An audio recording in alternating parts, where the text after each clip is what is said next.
السلام علیکم dear students, کیسے ہیں آپ لوگ؟ ہمارا انٹرنیشنل اکاؤنٹنگ سٹینڈرڈ سیکھنے کا سفر جاری و ساری ہے، اور اسی سفر میں آج ہم نے IAS 23 بورنگ کاسٹ سے متعلق کچھ سیکھنا ہے۔ بورنگ کاسٹ کی ٹیکنیکل بات چیت کرنے سے پہلے میں بس سیدھے انداز سے آپ کو کچھ باتیں سمجھانا چاہوں گا، اس کے بعد پھر سٹینڈرڈ کی باتیں کریں گے انشاءاللہ تعالی۔ بوروئنگ کاسٹ، اس کے نام سے جیسا ظاہر ہے، کاسٹ بوروئنگس کی، ہم جب بورو کرتے ہیں فنڈ تو اس بوروئنگ کے اگینسٹ ہمیں کیا کاسٹ بیئر کرنا پڑتی ہے؟ In very simple words, interest on loan. آپ بورو کرتے ہیں loan, what you have to pay in return is interest۔ تو بورنگ کاسٹ میں ہم نے انٹرسٹ آن لون سے متعلق بات چیت کرنی ہے۔ انفیکٹ اس کا مسئلہ کیوں درپیش آیا؟ انٹرسٹ آن لون کے بارے میں ہم جانتے ہیں کہ انکم سٹیٹمنٹ میں فائنینشیل چارجز کے نام پر ہم اس کو شو کرتے ہیں، اور پروفٹس فرام آپریشنز میں سے اسے سبٹریکٹ کیا جاتا ہے۔ لیکن چند مسائل سامنے آئے کہ اگر ہم نے کسی ایسٹ کو پرچیز کرنے کے لیے بوروئنگز کی ہوں، لون لیا ہو، تب ہم انٹرسٹ آن سچ بوروئنگز کو کیپٹل ایکسپینڈیچر کے طور پر ایسٹ کی کاسٹ کا حصہ بنائیں گے یا نہیں؟ اس قسم کے چند ایک مسائل نے IAS 23 سے متعلق باتوں کو جنم دیا، اور یوں پھر IAS 23 ہمارے سامنے آ گیا۔ اب IAS 23 کے مطابق بوروئنگ کاسٹ کیا ہے؟ Borrowing costs are interest and other costs incurred by an entity in connection with the borrowings of funds۔ یعنی کہ ہم نے جو فنڈز بورو کیے ہیں ان کی بوروئنگ کے اگینسٹ ہمیں کیا کچھ پے کرنا پڑا۔ یوں کہہ لیجئے کہ اگر ہم وہ فنڈز بورو نہ کرتے تو ہمیں کون کون سی کاسٹ انکر نہ کرنا پڑتی، ادر وے راؤنڈ آ جائیں۔ فار ایگزامپل، آپ جب لون سٹاک ایشو کرتے ہیں یا ڈیبینچرز ایشو کرتے ہیں تو آپ سروسز لے رہے ہوتے ہیں درمیان میں کسی اور باڈی کی، جسے آپ پھر کمیشن پے کرتے ہیں۔ یعنی کہ آپ نے وہ فنڈز بورو کرنے کے لیے درمیان میں ایک ٹیکنیکل باڈی سے سروسز ہائر کی، اور آپ نے کہا کہ جی ہمیں جو فنڈز ملیں گے ان کو آپ ارینج کر دیں، ہم آپ کو 1% آف دا فنڈ پے کر دیں گے۔ اب اگر آپ فنڈ نہ لیتے، بورو نہ کرتے، تو کیا وہ 1% آپ کو پے کرنا پڑتا؟ ہرگز نہیں۔ لہذا یہ 1% جو ہے یہ آپ کے لیے بوروئنگ کاسٹ ہے۔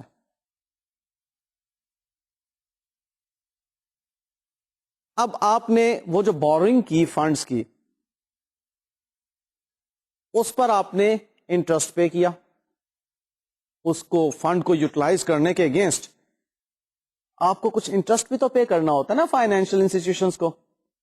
تو what you pay in return to the financial institutions in terms of interest is borrowing cost۔ borrowing cost کی لسٹ میں ہم ان فائنینشیل چارجز کو بھی شامل کر لیتے ہیں جو کہ فائنانس لیز کے رینٹلز پے کرنے کے وقت ان رینٹلز میں شامل کر کے ادا کیے جاتے ہیں۔ یعنی کہ فائنانس لیز پر آپ نے اگر کوئی ایسٹ ایکوائر کیا ہے تو اس ایسٹ کے رینٹلز پے کرتے وقت what you pay in excess to the principal amount is financial charges. تو وہ فائنینشیل چارجز بھی جو ہیں وہ بھی بورنگ کاسٹ ہیں. اب بورنگ کاسٹ میں ہی آپ نے جیسا کہ ابھی میں نے سٹارٹ میں کہا تھا کہ لون سٹاک یا ڈیبینچرز کو ایشو کرتے وقت جو آپ نے فنڈز کی ارینجمنٹ کے لیے کاسٹ پے کی ہوتی ہے وہ انفیکٹ ایک ہیوی کاسٹ ہوتی ہے. اس کو ایک ہی سال میں آپ ایکسپینس آؤٹ نہیں کرتے بلکہ اس کو آپ ڈیفرڈ کاسٹ کے طور پر ڈیفر کر دیتے ہیں ایکسپینس بننے سے, یعنی کہ اس کو ایسٹ میں شو کر دیتے ہیں, اور اس کا ایک امورٹائزڈ پورشن جو ہوتا ہے اس کو آپ کہتے ہیں کہ کرنٹ ایئر سے متعلق ہے یہ. تو وہ جو کرنٹ ایئر سے متعلق امورٹائزڈ پورشن ہوگا اس کو آپ بورنگ کاسٹ میں لیں گے, نہ کہ ٹوٹل جو آپ نے فنڈز کو ارینج کرنے کے لیے ایکسپینڈیچر کیا اسے. اسی طرح سے ڈسکاؤنٹس ہوتے ہیں ڈیبینچرز کو ایشو کرنے کے وقت.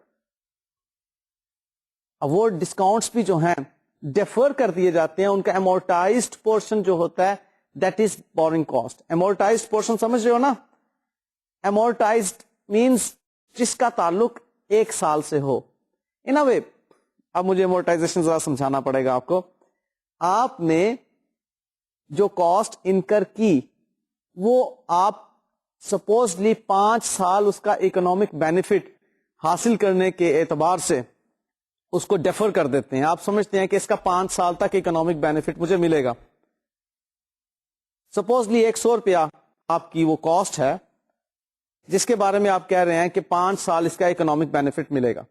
جو آپ نے ڈیبینچرز ایشو کرنے کے لیے ان فنڈز کو ارینج کرنے کے لیے آپ نے 100 روپیہ پے کیا درمیان میں ایک مڈل مین کو, وہ 100 روپیہ آپ کو جب تک ڈیبینچر واپس نہیں کرنے ڈیبینچر کے پیسے اس وقت تک بینیفٹ دے رہا ہے نا.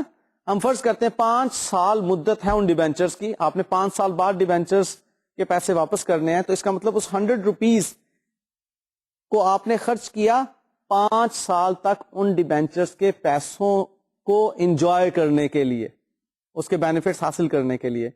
تو آپ 5 سال کے لیے اس 100 روپے کو ڈیفر کر دیتے ہیں کہ یہ سارا کا سارا اسی سال کا ایکسپینس نہیں ہے بلکہ 5 سالوں پر اس کو ہم سپریڈ کریں گے. تو وہ جو 1 سال کا پورشن ہوگا that is known as amortized part of that cost. تو امورٹائزیشن اسے کہتے ہیں. میں ویسے امورٹائزیشن کو ڈیپریسیشن کی کزن کہتا ہوں. ڈیپریسیشن فکس ٹینجیبل ایسٹ کی کاسٹ کو سپریڈ کرنا ہوتا ہے, اور امورٹائزیشن ان فیکٹ استعمال ہوتا ہے انٹینجیبل ایسٹس کی کاسٹ کو ان کی یوزفل لائف پہ سپریڈ کرنے کے لیے. تو ملتی جلتی بات تھی, اس لیے میں کہتا ہوں کہ دونوں آپس میں کزنز ہیں. اینی ویز یہ تو جسٹ ایک سمجھانے کے لیے بات ہے. تو وہ جو امورٹائزڈ پورشن ہے اس کاسٹ کا جو کہ ہم نے فنڈز ارینج کرنے کے لیے انکر کی تھی وہ ہماری بورنگ کاسٹ ہے, یعنی کہ جس کا اس سال سے تعلق بنتا ہے وہ بورنگ کاسٹ ہوگی. اب بورنگ کاسٹ کی مختلف اگزامپلس آپ سمجھ چکے. بورنگ کاسٹ سے متعلق ہم نے اسٹینڈرڈ میں ساری باتیں پڑھنی ہے, لہذا بورنگ کاسٹ کا سمجھا جانا ضروری تھا.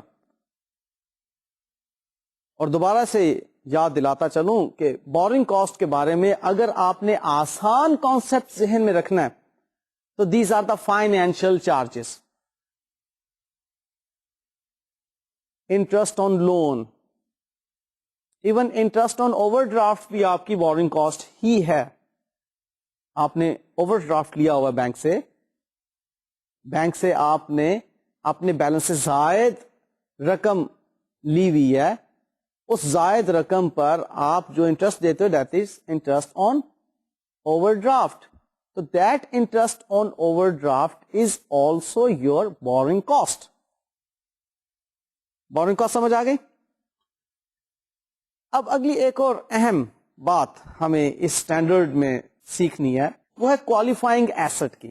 کوالیفائنگ ایسٹ کی ڈیفینیشن کو سمجھانے سے پہلے میں آپ کو اس اسٹینڈرڈ کی پرابلم بھی بتا دوں کہ اسٹینڈرڈ میں ہم نے کس ایریا پر فوکس کرنا ہے.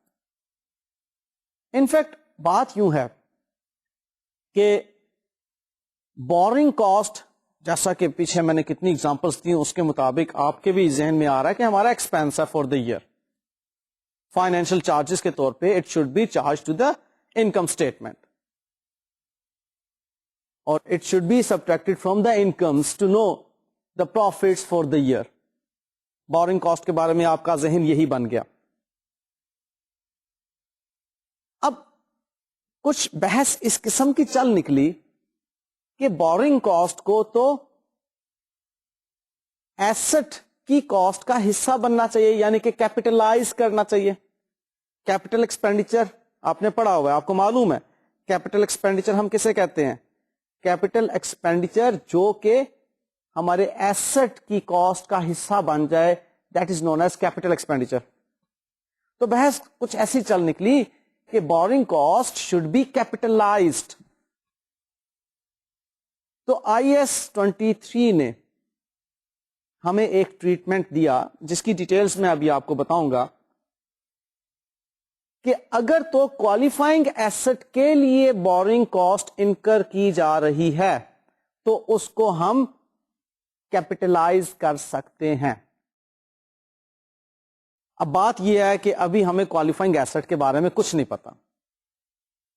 یہ بات پہلے میں نے اس لیے کر دی کہ اب آپ کو کوالیفائنگ ایسٹ کے لیے زیادہ توجہ دینی ہے، کیونکہ اس کوالیفائنگ ایسٹ کی اچھی اگر سمجھ آ جائے گی تو آگے اس کا ٹریٹمنٹ بڑی آسانی سے سمجھ آ جائے گا. مشکل نہیں ہے، ایسے ہی کوئی سسپینس نہیں ہے کہ پتہ نہیں کوالیفائنگ ایسٹ کیا چیز ہے، کوئی سسپینس نہیں ہے. کوالیفائنگ ایسٹ میں ابھی آپ کو سمجھا دیتا ہوں. ایسا ایسٹ جس کی ایکوزیشن، جس کی کنسٹرکشن یا جس کی پروڈکشن ایک سبسٹینشیل ٹائم پیریڈ لے کمپلیٹ ہونے میں، بس وہ کوالیفائنگ ایسٹ ہے. ریپیٹ کیے دیتا ہوں، کوئی بھی ایسا ایسٹ جس کو آج آپ نے سٹارٹ کیا اور اس کی completion within days, within weeks نہیں ہے، بلکہ ود ان منتھس یا ود ان ایئرس ہے. اس کی ایگزامپل لے لیتے ہیں. آپ نے ایک بلڈنگ کنسٹرکٹ کرنا شروع کی اپنی فیکٹری میں، آپ نے ایک گوڈاؤن کنسٹرکٹ کرنا شروع کیا. آپ سمجھتے ہیں کہ جو گوڈاؤن آلریڈی ایگزسٹ کرتا ہے وہ ناکافی ہے. اب جو گوڈاؤن آپ نے اب کنسٹرکٹ کرنا شروع کیا وہ ود ان ویک کنسٹرکٹ ہو جائے گا؟ نہیں، ایک سبسٹینشیل ٹائم پیریڈ ریکوائرڈ ہے. Supposedly 2 months, 3 months, 6 months. تو وہ ایسٹ جو کمپلیٹ ہونے کے لیے ایک سبسٹینشیل ٹائم پیریڈ ریکوائر کرے، دیٹ از کوالیفائنگ ایسٹ. بات فالو کر گئے؟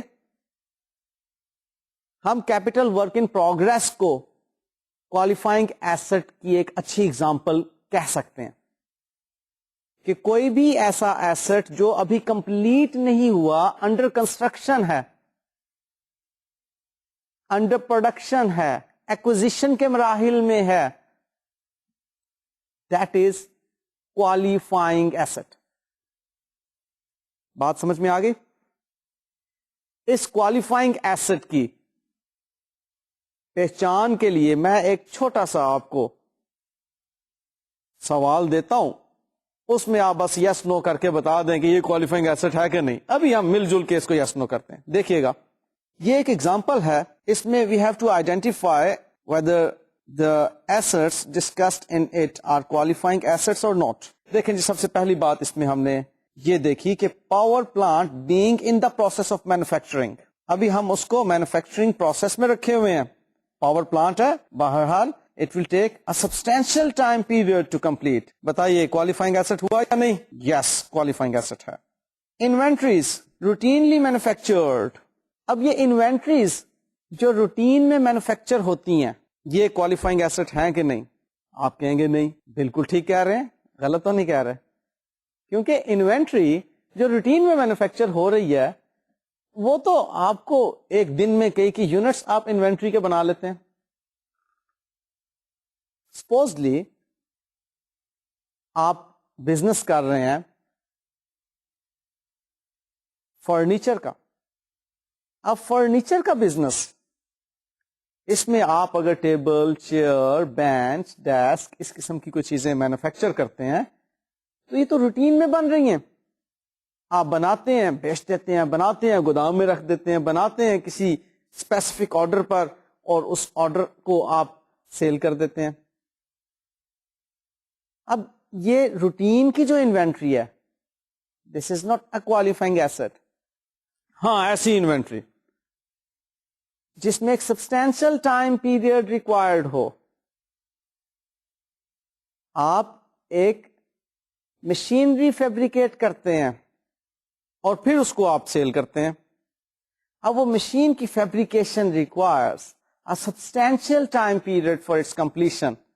Although that is your inventory, آپ کا کام ہے, آپ مشین بناتے اور بیچتے ہیں, so that will be your qualifying asset. تو اس کا مطلب ہے کہ صرف انوینٹری کا نام سن کر ہی ہم نہیں کہہ دیں گے جی نہیں جی انوینٹری تو qualifying asset ہو ہی نہیں سکتی. انوینٹری qualifying asset ہو سکتی ہے. آئیے نیکسٹ دیکھتے ہیں, assets ready for use. اب جو assets ہمارے ready for use ہیں انہیں ہم qualifying asset کہہ ہی نہیں سکتے. Reason, these are ready for use. ہم نے qualifying asset کے بارے میں کیا سیکھا تھا کہ وہ ابھی کمپلیٹ نہیں ہوئے,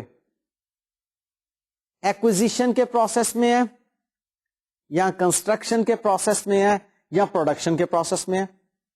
Once those assets have been completed, so those are no more are qualifying assets. بات کلیئر؟ اب نیکسٹ آپ دیکھ لیجئے, یہ باتیں میں آپ سے ڈسکس کر چکا ہوں کہ inventories requiring a substantial period for manufacturing, okay, it is our qualifying asset. اور special order for a special inventory that will be manufactured in 5 months. اب یہ ہمارا qualifying asset ہے. فار ایگزامپل فرنیچر ہی کی بات کر رہے تھے, ہمیں ایک آرڈر ملا کہ جی اس اسپیشل ڈیزائن کا آپ نے صوفہ سیٹ بنانا ہے. اب اس اسپیشل ڈیزائن کا ہم صوفہ سیٹ بنائیں گے, ٹائم اس میں لگے گا 5 months, تو وہ ہمارا qualifying asset ہوا کیونکہ ایک سبسٹینشیل ٹائم پیریڈ ریکوائرڈ ہے. تو کوئی بھی انوینٹری یا ایسٹ, بلڈنگ, مشینری, کوئی بھی چیز جس کی ایکوزیشن, کنسٹرکشن یا پروڈکشن میں ایک سبسٹینشیل ٹائم پیریڈ ریکوائر کرے, that is our qualifying asset. ہمیں 2 باتیں اچھی طرح سے سمجھنا ہے. ایک یہ کہ what is borrowing cost and the second one is کہ what is the qualifying asset. یہ باتیں اگر سمجھ آ گئی ہیں تو اب ہم اسٹینڈرڈ کے اگلے حصے پر چلتے ہیں.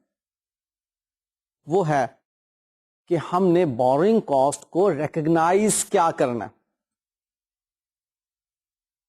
ریکگنائز کرنے کے ریفرنس میں آئی ہیو ٹولڈ یو کہ ریکگنائز کہتے ہیں اس کو کیا حیثیت دینی ہے ہم نے انکم اسٹیٹمنٹ میں یا بیلنس شیٹ میں. انکم اسٹیٹمنٹ میں بورنگ کاسٹ کو اگر ہم کوئی حیثیت دیں گے تو وہ ایکسپینس ہو سکتی ہے,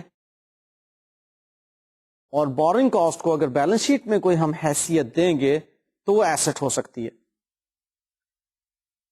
IAS 23 کے مطابق ایک بینچ مارک ٹریٹمنٹ ہے.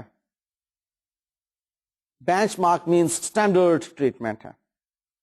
وہ اسٹینڈرڈ ٹریٹمنٹ یہ ہے, بینچ مارک ٹریٹمنٹ یہ ہے کہ آپ نے بورنگ کاسٹ جب بھی انکر ہو that will be recognized as an expense and will be charged in the income statement as financial charges. بات ختم. بورنگ کاسٹ کو ہم نے بینچ مارک ٹریٹمنٹ کے مطابق, IAS 23 کے بینچ مارک ٹریٹمنٹ کے مطابق ایکسپینس کے طور پر انکم اسٹیٹمنٹ میں شو کر دینا. کوئی دوسری تیسری بات نہیں ہے. ایسی صورت میں کوئی کوالیفائنگ ایسٹ کا سلسلہ نہیں ہے. کوئی انوینٹری کے بارے میں نہیں سوچنا. یہ نہیں سوچنا کہ جی یہ بورنگز جو لی تھیں ان کو خرچ کہاں کیا, ان سے ہم نے کوئی ایسٹ ایکوائر کیا یا روٹین کے بزنس ایکسپینڈیچرز میٹ کیے. کچھ نہیں سوچنا. بورنگ کاسٹ ہے, اوکے ایکسپینس کر دو. لیکن IAS 23 نے ہمیں ایک الاؤڈ آلٹرنیٹو ٹریٹمنٹ بھی دیا ہے. الاؤڈ آلٹرنیٹو ٹریٹمنٹ, ایسا متبادل ٹریٹمنٹ جس کی اجازت ہے IAS 23 کی طرف سے.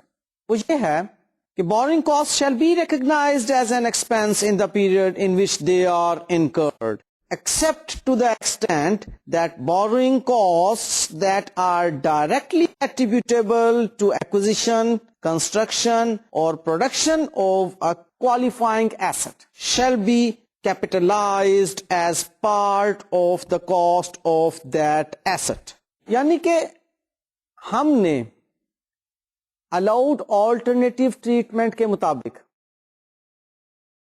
بورنگ کاسٹ کو ایکسپینس ہی کرنا ہے,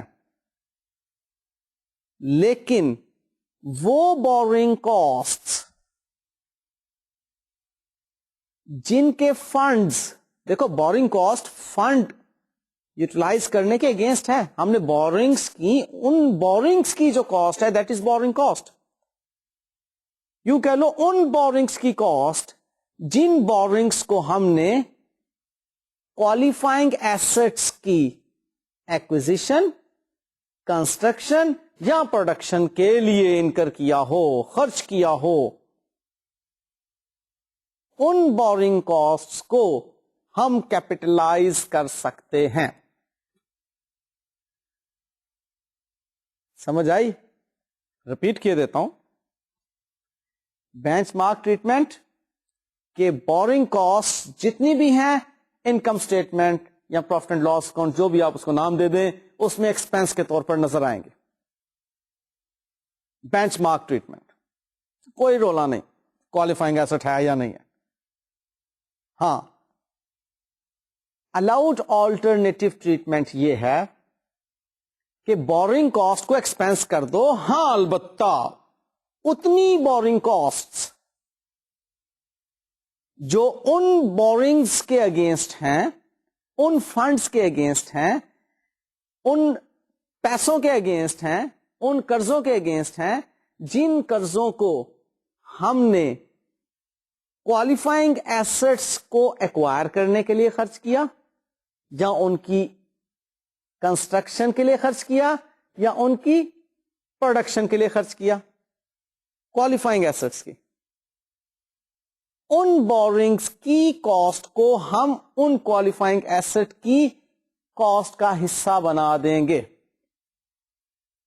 اس کی میں ایگزامپلس آپ کو کرواتا ہوں. فی الحال زبانی ایک بات چلیں سمجھ لیں. وہ جو صوفہ سیٹ کی میں بات کر رہا تھا, بڑا ڈیزائنڈ صوفہ سیٹ ہے, اس کے لیے ہم نے قرض لیا 5 لاکھ روپے کا. ڈیزائنڈ صوفہ سیٹ ہے, پتہ نہیں آپ دیکھ لو کیا کچھ اس کے اندر ہوگا. قرض لیا 5 لاکھ روپے کا. کچھ ہم نے اپنے پاس سے بھی پیسے ڈالے ہوں گے. اب وہ 5 لاکھ روپے کا قرض اس صوفہ سیٹ کے اوپر ہم نے خرچ کیا, لہذا اس 5 لاکھ روپے کی بورنگ کاسٹ جو بھی ہوگی وہ اس صوفہ سیٹ کی کاسٹ کا حصہ بنے گی. سمپل, سمجھ گئے؟ اب ہم ایک اور چھوٹی سی اگزامپل لے لیتے ہیں, اور اس اگزامپل کی بیس پر, یہ چھوٹی سی اب پریکٹس اگزامپل ہے, ریپیٹیشن ہی ہے اب باتوں کی. جو باتیں میں کر چکا ہوں انہی کی ریپیٹیشن ہے. دیکھتے ہیں اس اگزامپل کے ذریعے سے کہ یہ اگزامپل ہمیں کس طرح بات کو سمجھاتی ہے. لیکن جی اس اگزامپل میں ایک بزنس ہے, پاور جنریشن پلانٹ پروڈیوس کرتا ہے جو کہ اس نے خود انٹرنلی ہی استعمال کرنا ہے. اس کے لیے the company borrows funds for construction of this planet, اور وہ 20 ملین کے فنڈس ہیں. اب کمپنی چاہتی ہے کہ ہم IAS 23 کے مطابق اس کا اکاؤنٹنگ ٹریٹمنٹ کریں. 20 ملین ہماری بورنگز کی رقم, 10% اس پر ریٹ آف انٹرسٹ, 2 ملین بن گیا بورنگ کاسٹ. اس کے علاوہ اور کوئی بورنگ کاسٹ نہیں ہے ہماری, فنڈس کو ارینج کرنے کی بھی نہیں ہے, کوئی اور بھی ہماری کاسٹ نہیں ہے اس کے اوپر. تو اب یہ 2 ملین کی جو بورنگ کاسٹ ہے IAS 23 کے مطابق وہ کہہ رہے تھے کہ آپ بتائیے اس کا کیا ٹریٹمنٹ ہوگا. دیکھیے یہاں پر یہ 20 ملین کس پرپس کے لیے خرچ ہو رہا ہے؟ اس پاور جنریشن پلانٹ کی پروڈکشن کے لیے. اب یہ ایلیجیبل ہے borrowing cost power generation plant کی کاسٹ کا حصہ بننے میں یا نہیں, اس کو دیکھنا ہے. اب ایلیجیبلٹی کیا ہے, کیسے اسٹیبلش ہوگی ایلیجیبلٹی؟ ایلیجیبلٹی کرائٹیریا اس کا یہ ہے کہ the borrowing cost that are directly attributable to the acquisition, construction or production of a qualifying asset are those borrowing costs that would have been avoided if the expenditure on the qualifying asset had not been made. یعنی کہ ہم اس borrowing cost کو avoid کر سکتے تھے اگر ہم اس qualifying asset پر یہ فنڈز خرچ نہ کرتے. تو اگر اس کوالیفائنگ ایسٹ پر ہمیں فنڈز خرچ کرنے ہیں تو اس کا مطلب ہے کہ یہ کاسٹ اوائڈ نہیں ہو سکتی, یہ بھی دینا پڑے گی. لہذا یہ کاسٹ ایلیجیبل ہے بورنگ کاسٹ کہلانے کے. اب بورنگ کاسٹ کی ایلیجیبلٹی اس کوالیفائنگ ایسٹ پر فنڈز کے خرچ کرنے کے اعتبار سے ہے. لہذا IAS 23 کے مطابق اگر تو ہم الاؤڈ آلٹرنیٹو ٹریٹمنٹ کو اپنائے ہوئے ہیں تو ہم اس بورنگ کاسٹ 2 ملین کو کیپٹل ایکسپینڈیچر کے طور پر ریکگنائز کریں گے.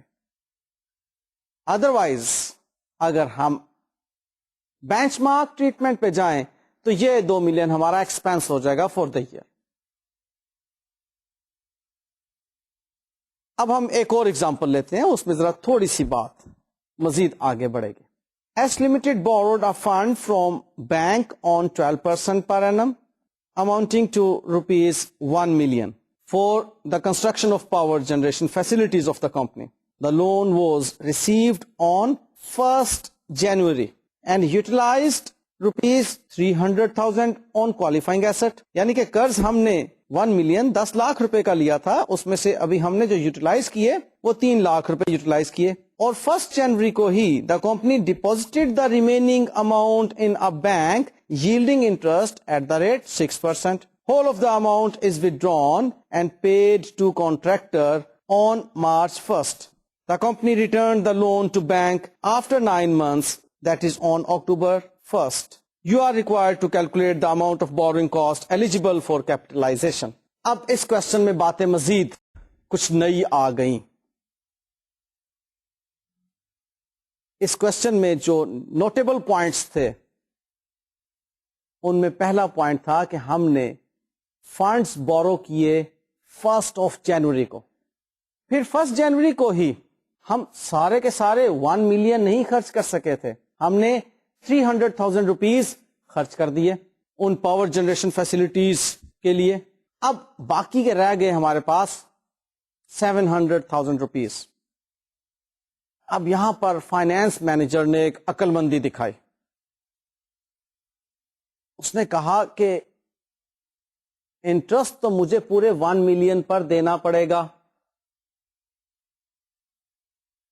اور یہ قرض جب تک میرے پاس رہے گا, اس قرض کی رقم اس وقت تک کا انٹرسٹ مجھے پے کرنا ہی کرنا ہے. تو کیوں نہ میں وہ جو 700,000 روپیز میرے پاس ابھی انیوٹیلائزڈ پڑے ہوئے ہیں اور جن کو میں نے 1 مارچ، دیکھیں یہ بھی ایک پوائنٹ ہے جو کہ آپ کو معلوم ہونا چاہیے کہ اب مزید 700,000 روپیز جو اس نے اس کوالیفائنگ ایسٹ پر خرچ کرنے ہیں وہ 1 مارچ کو خرچ کرنے ہیں. تو کیوں نہ ان 2 مہینوں کے لیے اس 700,000 روپیز کو کہیں ایسی جگہ پر انویسٹ کر دوں جہاں سے مجھے ریٹرن ملے. تو وہ فائنینس مینیجر نے 700,000 روپیز کو 2 منتھس کے لیے کہیں انویسٹ کر دیا جہاں سے اس کو 6% ریٹرن ملنا ہے. اس کو ٹیمپریری انویسٹمنٹ انکم کہتے ہیں ہم. تو وہ ٹیمپریری انویسٹمنٹ انکم ہمیں کتنی ملے گی؟ وہ ہوگی 700,000 پر 6% 2 منتھس کے لیے. اب 2 منتھس کے بعد 1 مارچ کو آپ نے وہ پیسے یعنی کہ 700,000 روپیز 7 لاکھ روپے آپ نے واپس حاصل کر لیے، اس انویسٹمنٹ کو میچور کر دیا. اب آپ نے وہ 7 لاکھ روپے بھی خرچ کر دیے اس کوالیفائنگ ایسٹ پر 1 مارچ کو، اور فائنلی 1 اکتوبر کو آپ نے کمپلیٹ 1 ملین کا لون واپس کر دیا جس پر کہ آپ کو 12% انٹرسٹ دینا تھا. اب آپ بتائیے وہ جو 12% انٹرسٹ ہے وہ کتنے منتھس کے لیے ہم کیلکولیٹ کریں گے؟ وہ ہوگا 1 جنوری سے لے کر 1 اکتوبر تک، یعنی کہ 9 منتھس. تو 9 منتھس کا انٹرسٹ کیلکولیٹ کریں گے جو ہم نے پے کرنا ہے، اور 2 منتھس کا انٹرسٹ کیلکولیٹ کریں گے جو کہ ہمیں انویسٹمنٹ انکم کے طور پر ملنا. تو اب آئیے ہم اس کا سولوشن دیکھتے ہیں. 1 ملین انٹو 12% انٹو 9/12 90,000 روپیز بن جاتا ہے جی ہمارا interest which is to be paid. اور ٹیمپرری انویسٹمنٹ انکم ہماری بنتی ہے 700,000 انٹو 6% انٹو 2/12، یہ بنتا ہے جی 7,000 روپیز. اب ایک بہت اہم بات ہم نے سیکھنی ہے کہ which amount should be capitalized as borrowing cost. Either that 90,000 rupees should be capitalized as borrowing cost, or should there be some adjustment of that 7,000 rupees which is in fact temporary investment income in that borrowing cost before capitalization. 90,000 روپے تو ہم نے interest on loan کے دینے ہیں. اب اسی دوران میں ہم نے اس فائنینس مینیجر کی عقل مندی کے وجہ سے 7,000 روپیز ارن بھی کیے ہیں. وہ اسی بورڈ فنڈ کو مینج کیا نا ہم نے. اسی بورڈ فنڈ نے 2 مہینے پڑے رہنا تھا. ہم نے کہا جی 2 مہینے جو پڑا رہے گا یہ بینک میں پڑا رہے یا کسی ایسی جگہ پڑا رہے جہاں سے ہمیں ریٹرن ملے. تو اب وہ جو ریٹرن 7,000 ہے 90,000 کے ساتھ نیٹ آف ہو جائے گا، اس میں سے سبٹریکٹ ہو جائے گا اور باقی رہے گا 83,000 روپیز. اب یہ 83,000 روپیز جو ہیں انہیں ہم کہیں گے کہ یہ کیپٹل ایکسپینڈیچر کے طور پر کاسٹ آف ایسٹ کا حصہ بن جائیں. یہ ہے اس کا الاؤڈ آلٹرنیٹو ٹریٹمنٹ. اب کیپٹل ایکسپینڈیچر ہمارا ٹوٹل کتنا ہوا؟ 1 ملین جو کہ ہم نے بورو کی تھی کاسٹ اس کوالیفائنگ ایسٹ کے لیے. سپوزلی اس کے علاوہ ہم نے اپنے پاس سے کچھ بھی خرچ نہیں کیا. اور دس 83,000 روپیز، تو ٹوٹل 10,83,000 روپے ہمارا کیپٹل ایکسپینڈیچر ہوگا. بات کلیئر؟ آسانی سے سمجھ آ گئی؟ اس